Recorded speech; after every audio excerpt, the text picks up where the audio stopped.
어제 우리는 양문, 물고기문, 옛문, 골짜기문, 그리고 분문 이렇게 5개의 문을 살펴봤는데 이제 오늘은 15절에 나오는 샘문, 그리고 26절에 수문, 28절에 언급된 마문, 그리고 29절에 언급된 동문, 그리고 31절에 언급된 한밑갑문, 검문소문이라고 해야 되겠죠? 한밑갑문. 이 5개의 문에 대해서 오늘은 나머지 5개의 문에 대해서 살펴보고자 합니다. 양문, 어문, 옛문, 골짜기문, 분문, 샘문, 수문, 마문, 동문, 한밑갑문 이렇게 10개의 문들을 살펴보고 있는 중입니다.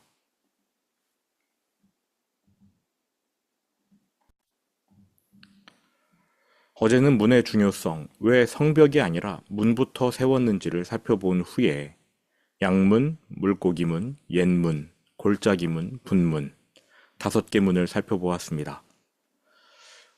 6번째 문은 샘문입니다. 3장 15절. 샘문은 미스바 지방을 다스리는 고로세의 아들 살룬이 중수하여 문을 세우고 덮었으며. 샘은 생명이지요.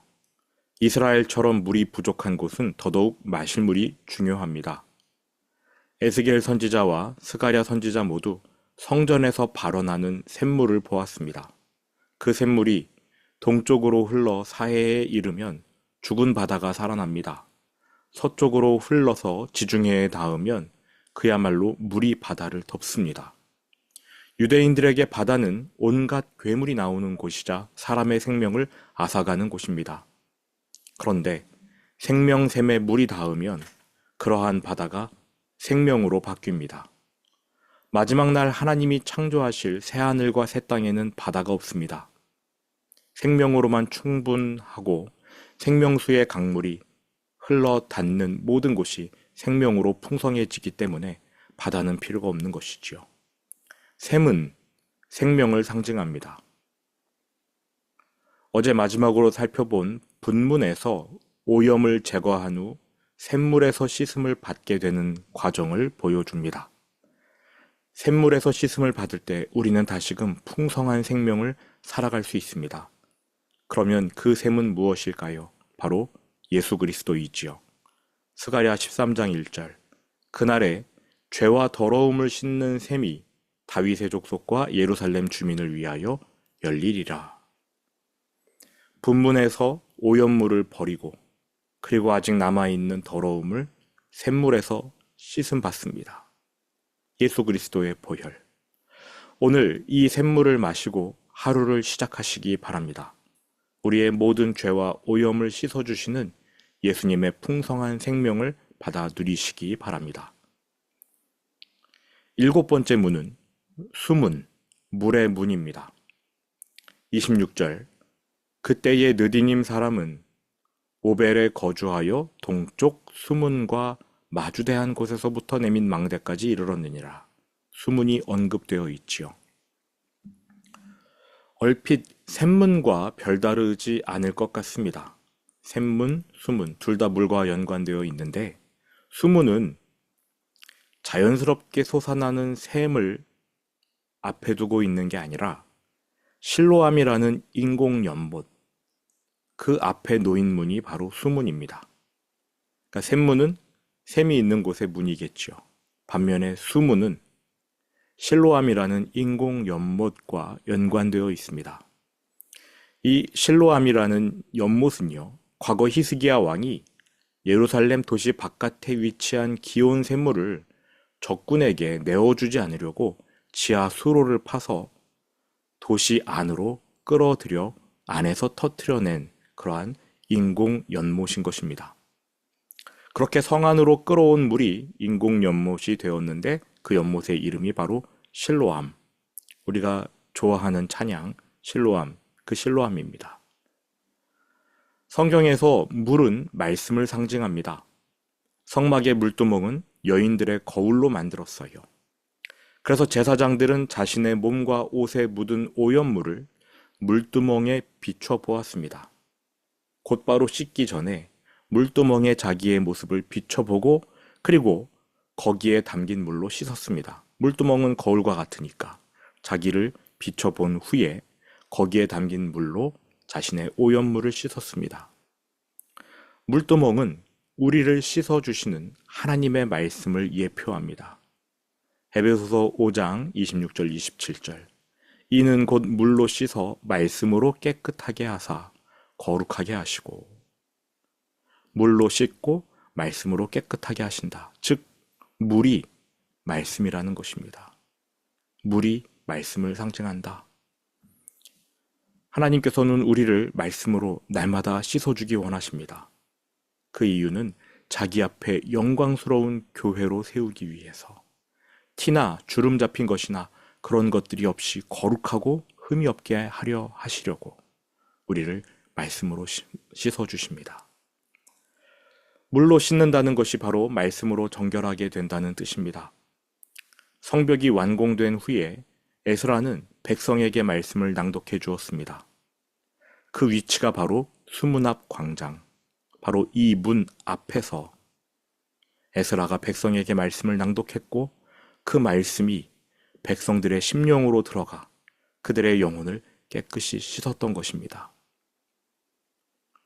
수문, 말씀을 상징하는 물, 그 앞에서 에스라가 말씀을 선포했는데 훗날 육신으로 오신 말씀 그 자체인 예수 그리스도께서 초막절 마지막 날 수문 앞 실로암 연못가에 서서 이렇게 외치셨습니다. 누구든지 목마르거든 내게 와서 마시라. 나를 믿는 자는 성경의 이름과 같이 그 배에서 생수의 강이 흘러나오리라.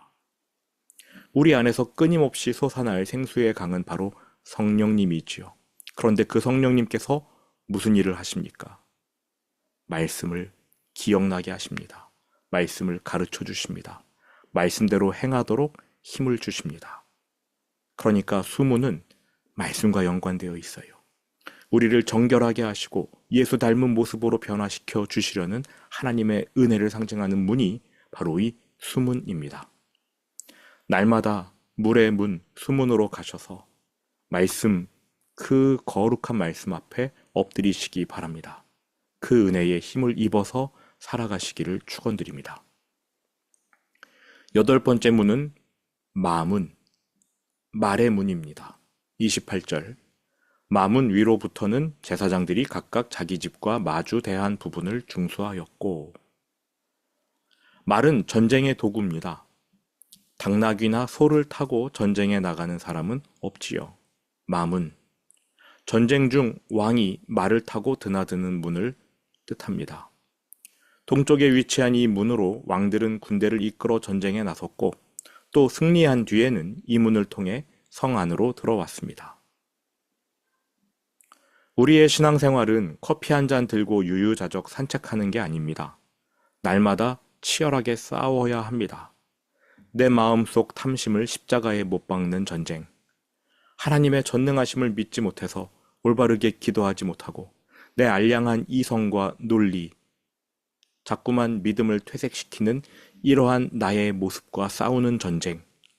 내 죄악된 습관과 게으름, 이것들과 싸워야 하는 전쟁, 이것이 신앙생활입니다. 한마디로 신앙생활은 죄와 싸우는 과정이라고 해도 과언이 아닙니다. 마문은 내 삶의 영적 전투가 일어날 때 과연 나는 어디에 서야 하는지를 말해줍니다. 여러분은 어떤 왕에게 속한 군대입니까?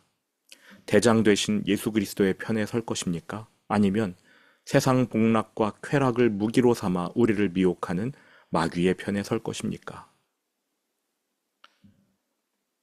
요한계시록 19장 11절입니다. 또 내가 하늘이 열린 것을 보니 보라, 백마와 그것을 탄 자가 있으니 그 이름은 충신과 진실이라.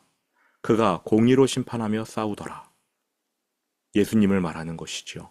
그런데 예수님이 자기와 함께한 군대를 대동하십니다. 성도들입니다. 여러분은 마지막 날 어느 편에 설 것입니까?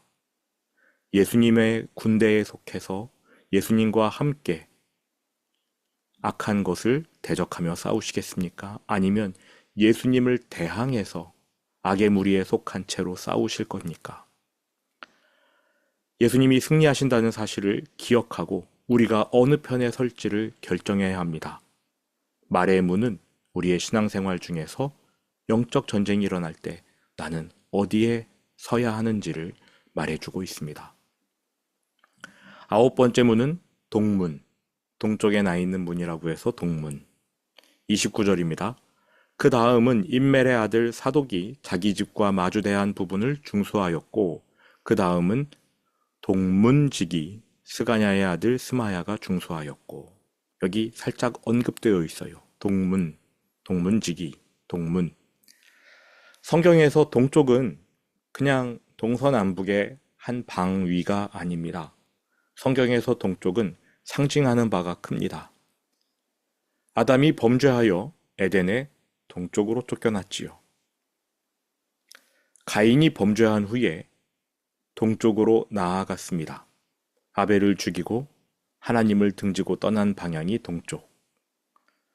홍수 이후에 사람들이 하나님을 대적하기 위해 한 곳으로 모였는데 동쪽 신할 땅이었습니다.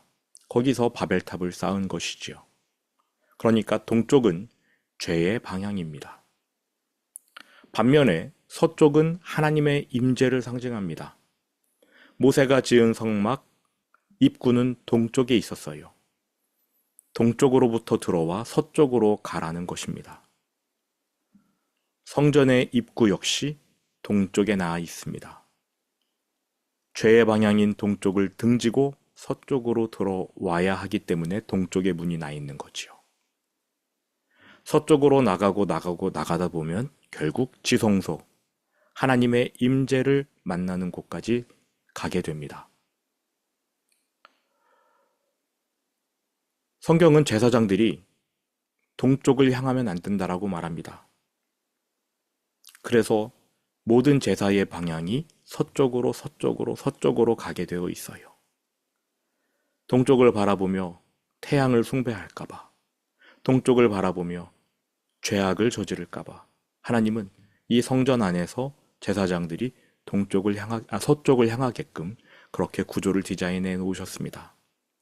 에스겔서를 보면 1단의 제사장들이 동쪽을 향해 있어서 하나님께 범죄하는 그러한 내용이 기록되어 있습니다. 이처럼 동쪽은 죄와 관련된 방향이라고 생각하시면 됩니다. 포로기를 끝내고 예루살렘으로 돌아온 유다 백성이 새롭게 성전을 짓습니다. 이른바 스룹바벨 성전인데 역시 입구는 동쪽에 나 있습니다. 동쪽에 나 있는 문은 죄를 등져야만 하나님의 임재로 나아갈 수 있다는 것을 말해주고 있어요.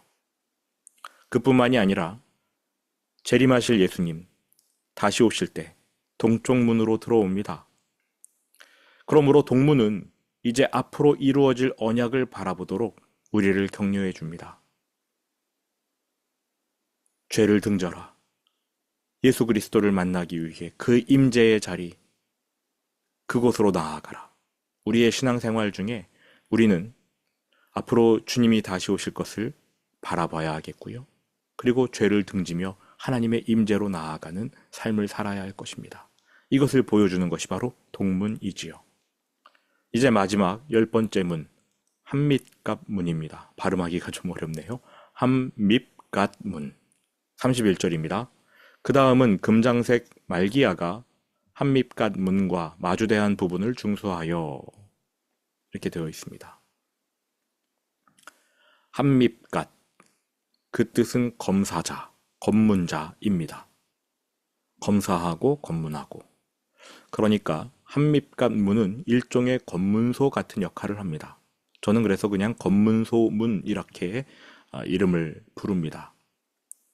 우리가 주님의 재림을 기대하고 혹은 우리가 천국 갈 것을 기대하면서 어떻게 신앙생활을 해야 하는가? 날마다 자신을 점검해야 하지 않겠습니까?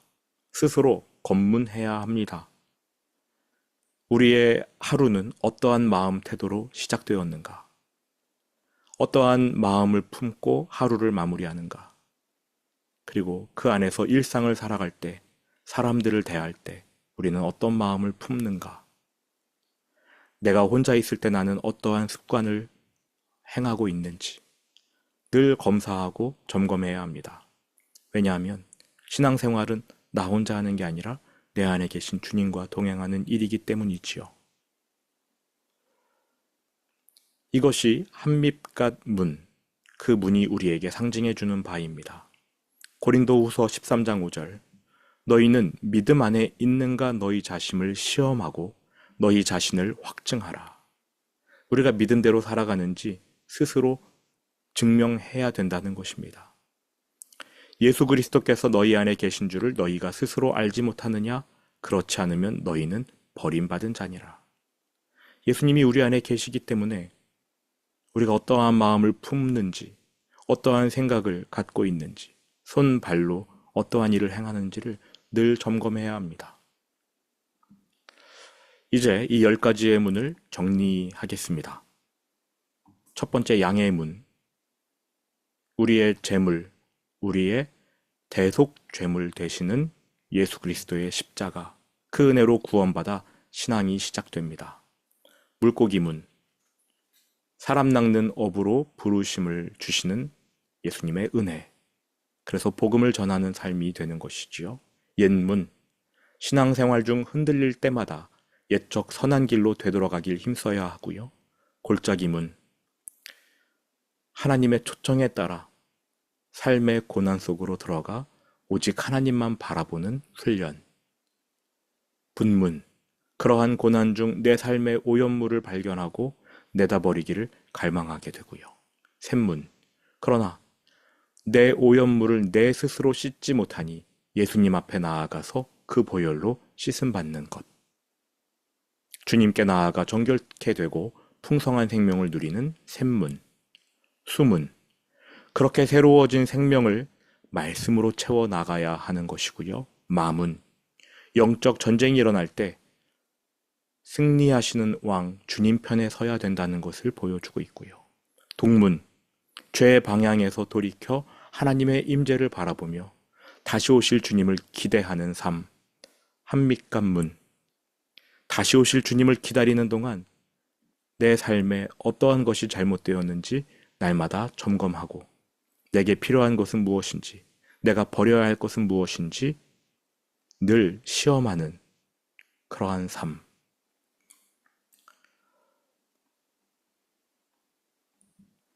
이것이 10개의 문이 나타내는 모습입니다. 6장에 나오는 느헤미야의 성벽 공사 순서를 보니까 먼저 문틀을 만들고 벽을 세우고 벽을 이어가고 마지막으로 문짝을 달아서 완성하더라고요. 중요한 것은 바로 이 문틀부터 세웠다라는 것입니다. 그리고 그 문들에는 신앙적인 의미가 담겨 있는데 어제 오늘 이 말씀 다시 한번 여러분 마음에 되새기면서 우리의 신앙을 점검해 봤으면 좋겠습니다. 우리는 과연 이러한 복된 신앙을 누리고 있는가? 각각의 문들이 의미하는 것을 마음에 새기시고 그렇게 신앙생활 해 나가셨으면 좋겠습니다. 함께 그러한 복된 신앙을 해 나가기를 원합니다. 들은 말씀 마음에 새기면서 주기도문으로 예배를 마치겠습니다.